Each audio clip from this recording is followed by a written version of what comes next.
right, welcome back for part 2 of these stacked cake projects that we started.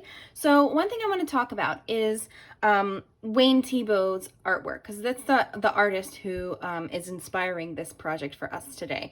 So his work, he almost always included a cast shadow on his baked goods or his sweet treats, the paintings that he created. So we're going to try to emulate that as well on ours. But one thing I want you to notice is he almost always used a dark bluish color or a dark green or a dark purple for his shadows. He never used black or gray for his shadows. So here we have another example. These shadows, they are done with like a blue paint. This one's done with a dark bluish purple paint. Here's a really good example of how he used dark blue for the shadow of this cupcake. This one, it's kind of hard to see on camera, but it's actually like a dark purplish, dark green, and another dark green.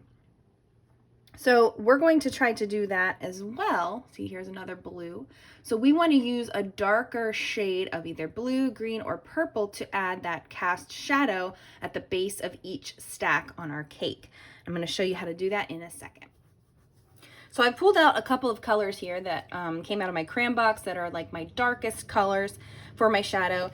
And what I did was just test them out on the back to kind of see what they look like before I go onto my good paper or my good side. So I think I'm gonna go with this dark blue violet because that's kind of the darkest one that I have, and I think that'll look nice for my cast shadow.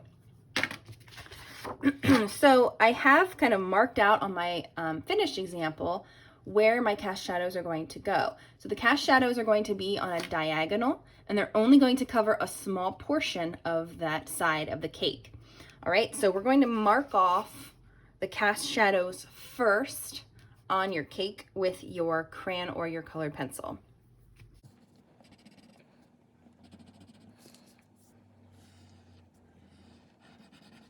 Okay. So then what I'm going to do is start coloring in the space to the left of that line.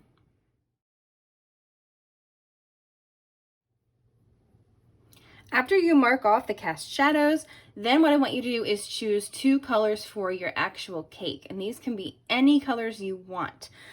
So as long as one is a darker color and one is a lighter color. So for example, on this one, I used really dark magenta, dark reddish purple magenta color, and then on the other side, for the other half of the cake where the light source is shining down on, I used a lighter color. And in the middle, we're going to blend those colors together. So what I'm going to do now is just kind of search for a color that I want to use. Let's see, I think I'll go with the lighter orange shade for the lighter side of the cake. And let's see, maybe a blue color for the left side.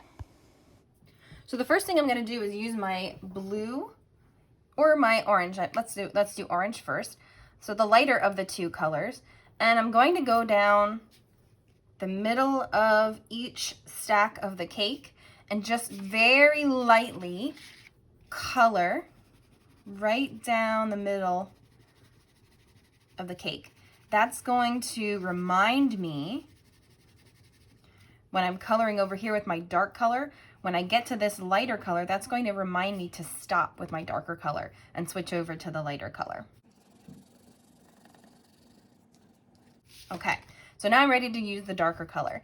And for this, we're just going to color on the left side where the shadow is with the darker color. That cast shadow is happening because the light source is on this side, and the cast shadow is going to be on this side, furthest from the light source. So I'm just going to color straight down this side, the left side of the cake.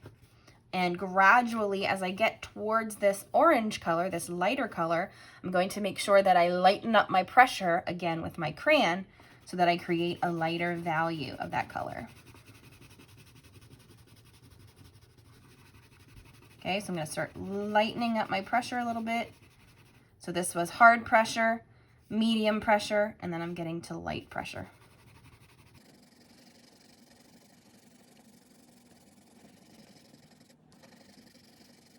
overlap a little bit into the orange. Now what I'm going to do is do my orange. And I'm gonna start here in the middle, very light.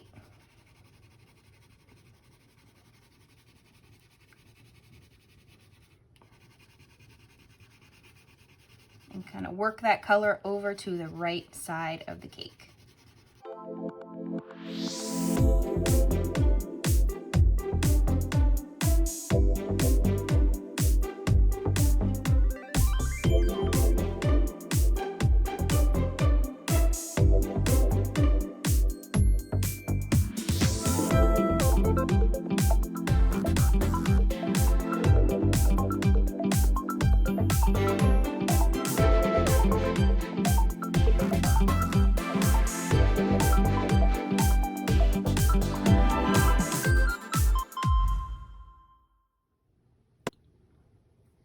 So after you're finished coloring your cake with your different values and your cast shadow, you can put it away, and we will move on to part 3 next class, which is to add a background.